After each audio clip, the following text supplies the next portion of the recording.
भगवान का जब कीर्तन हो जाता है तो कीर्तन के दो फायदे हैं। कीर्तन में दो फायदे हैं। एक तो हमारे मुख से भगवान का नाम निकल जाता है, बड़ी ताली बजा लेते हैं भगवान के नाम से। दूसरे, नींद भी भाग जाती है इससे हमारी। कभी जभी क्या होता है, भगवान के पांडाल में नींदरा भी आ जाती है, आलस्य आ जाता है। रथ के दो चक्के होते हैं, रथ में दो, जैसे पति और पत्नी का जोड़ा, रथ के दो चक्के।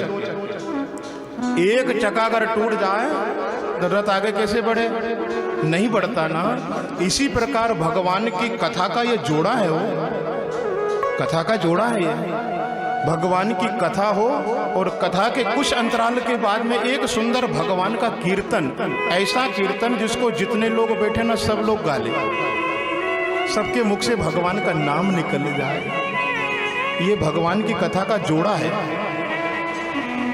अगर कथा ही कथा चलती रहे तो आलस हजारों, बहुत कथा हो गई, फिर आलस्य भी दूर हो जाए, कुछ हमारे मुख से भगवान का नाम निकल जाए, फिर कथा सुनो, फिर आनंद की प्राप्ति हो जाए। पांचों पांडव द्रौपदी के से स्वर्गरोहण की यात्रा पर चले गए। हस्तिनापुर के राजा बने परीक्षित। ध्यान से सुनना भगवान की कथा को। आवाज। एक दिन महाराज परीक्षित वन में आखेट के लिए गए। स्वर्ण में रथ पर तैयार है, हाथ में धनुष, तुनीर में बाण रखे, तलवार है, और आखेट करने के लिए वन में जब गए तो महाराज परीक्षित ने एक दृश्य देखा। ध्यान देना आप लोग। एक गौ माता रो रही है, जिसकी आंख से आंसू की धारा बह रही। वहीं पर एक वृषभ अर्थात एक बैल खड़ा है, जिसके 3 पैर टूटे, एक पैर के ऊपर एक बैल खड़ा है, एक वृषभ। एक काला कलूटा रंग का पुरुष जिसका पूरा शरीर काला है, उसके हाथ में एक बड़ा डंडा, और उस डंडे से वो गौ माता और वृषभ को ताड़ना अर्थात पीट रहा है, मार रहा है। महाराज परीक्षित ने दूर से दृश्य को जब देखा, धनुष उठाया हाथ में, तुनीर से बाण निकाला, बाण संधान किया। मेरे राज्य में गौ के ऊपर अत्याचार करने वाला है पापी, तो कौन है? मेरे पूर्वज जो थे, महाराज युधिष्ठिर, भीम, अर्जुन, नकुल, सहदेव, ब्राह्मणों के लिए, गौ माता के लिए जिन्होंने युद्ध किया, उनके राज्य में कभी भी गौ और ब्राह्मण संतों के ऊपर कोई अत्याचार नहीं कर पाया। मैं उन्हीं के वंश का, उन्हीं का पोता हूं। मैं, मेरा नाम परीक्षित। इस समय मैं चक्रवर्ती राजा हूं। जहां से सूर्य उदय होता है, जहां जाकर के सूर्य अस्त होता है, ऐसी वसुंधरा पूरी धरती का मैं अकेला एक छत्रपति राजा हूं। और मेरे राज्य में तू गौ के ऊपर अत्याचार करा? कौन है तू? तुझे मृत्यु दंड दूंगा। मृत्यु दंड देने के भय से थर्रा गया और त्राही मां शरणागत हो गया। आदमी कितना भी क्रोध में हो, कितने बार क्रोध आ जाए, सामने वाला अगर दोनों हाथ जोड़कर आपके पैर में आकर अगर गिर जाए ना, तो समझ आपका क्रोध शांत हो जाएगा। ताली बजाने में कंजूसी मत करना। कोई काम में कंजूसी करो ही मत। अनुभव भी जीवन का कभी कभी काम देता है मुकेश भैया। जीवन में, मनोज भैया, जीवन में क्या अनुभव बहुत काम देता है। आप कितना भी क्रोध करो, कितना भी क्रोध में हो, और सामने वाला जिसके ऊपर आप क्रोध कर रहे हो वो आपके सामने ऐसा हाथ जोड़कर खड़ा हो जाए और आपके चरणों में प्रणाम कर ले, तो फिर आपकी क्या दशा वो रहेगी। महाराज परीक्षित की शरण में आ गया, और जैसे ही शरण में आया, महाराज परीक्षित ने कहा, तू कौन है? तब उसने कहा, हे महाराज, मेरा नाम है कलियुग। क्या कहा? मैं कलियुग हूं, कली मेरा नाम। मेरा बहुत बड़ा परिवार है प्रभु। हम 4 भाई है, सतयुग, त्रेता, द्वापर और कली, और वे तीनों मेरे भाइयों का शासन काल पूरा हो गया और मेरा शासन अब आरंभ होने जा रहा है। तो हे महाराज, मेरे राज्य में तो ऐसा ही चलेगा, गौ ब्राह्मण संतों के ऊपर अत्याचार ही होगा। देखो आप आज रिकॉर्ड उठा के, कलयुग में कितना अत्याचार होगा ब्राह्मण संतों के ऊपर, गौ माता के ऊपर। और अभी तो वर्तमान में हमारी गौ माता के ऊपर एक ऐसी बीमारी आई, ऐसा एक वायरस आया है जिससे हमारी गौ माता मर रही है। अभी 2 साल 3 साल पहले हमारे ऊपर एक कोरोना वायरस आया, कोरोना जैसा।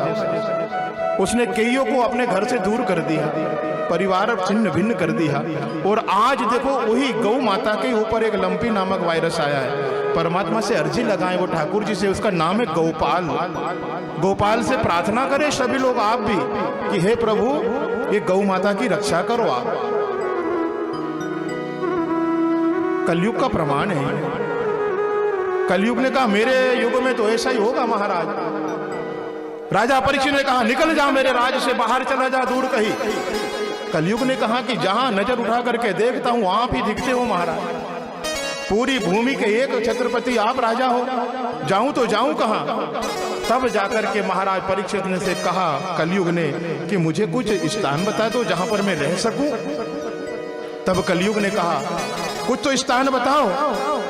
राजा परीक्षित ने कहा ठीक है, हमने तुम्हारे लिए 4 स्थान सुनिश्चित कर दिए, इन स्थानों के ऊपर आप हमेशा रहना। ध्यान देना आप लोग। सबसे पहला स्थान बताया है जुआ जहां खेला जाता हो। कलयुग के रहने का स्थान कहां? जहां जुआ खेला जाता हो। हे कलयुग तेरा वास होगा, मदिरालय में तेरा वास होगा। पराई स्त्री गामी लंपट पुरुष जहां पर रहता होगा वहां तेरा वास होगा।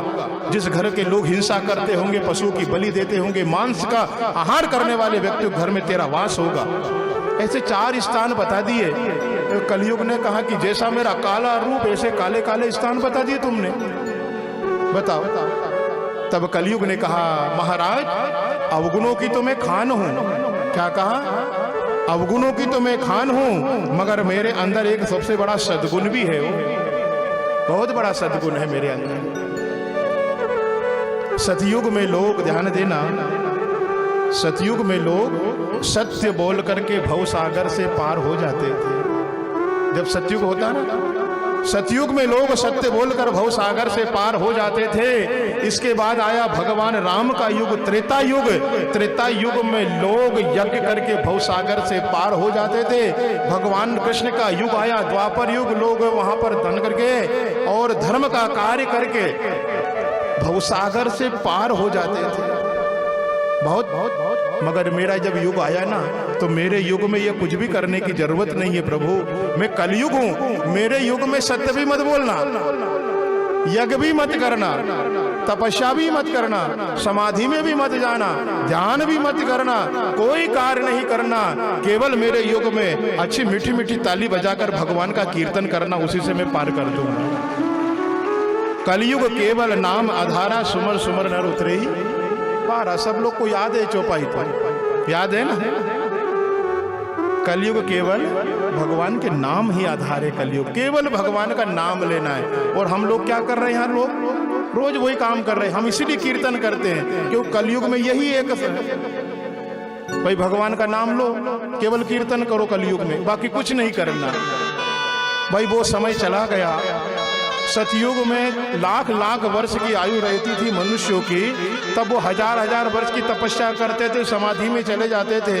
अब बताओ आज के समय में 100 वर्ष की आयु हमारी, उसमें भी कौन जीता है 100 वर्ष? बताओ, बहुत कम। और 100 वर्ष भी अगर जी लिया बताओ, तो 100 वर्ष में से 50 वर्ष तो सोता है आदमी। 50 वर्ष सोने में खत्म कर दिए। और जन्म के लेकर के 12 वर्ष अगर बचपन के निकाल दो और 12 वर्ष बुढ़ापे के निकाल दो, तो फिर समय कितना बचा आपके पास? कब भगवान का भजन करोगे? कब तपस्या करोगे? कब ध्यान करोगे? कब समाधि में जाओगे? भाई ये युग समाधि में जाने के लिए नहीं है, न ध्यान करने के लिए है ये युग, न तपस्या करने के लिए है ये युग। ये युग हमारा केवल बहुत सरल युग है। वो केवल भगवान का भजन करना है, केवल प्रभु के नाम का गुणगान करना। कलयुग केवल हरि गुण गाहा, गावत नर भव पावई थावा। कलयुग केवल भगवान का नाम लेना। राजा परीक्षित ने कहा कि तेरे अंदर तो बहुत अच्छा गुण है, कलयुग में कुछ भी करने की आवश्यकता नहीं है। तो ठीक है, हम तुझे रहने के लिए एक सुंदर स्थान देते हैं। भाई इन 4 स्थानों पर तो तू रहेगा, मगर 5वां जैसे तेरा गुण है अच्छा, ऐसा एक अच्छा स्थान बताता हूं तुझे, जा तू स्वर्ण में वास करना। क्या कहा? स्वर्ण अलंकार पहनते हैं सोने के, वो सोने में भगवान ने कहा कलयुग का वास हो गया।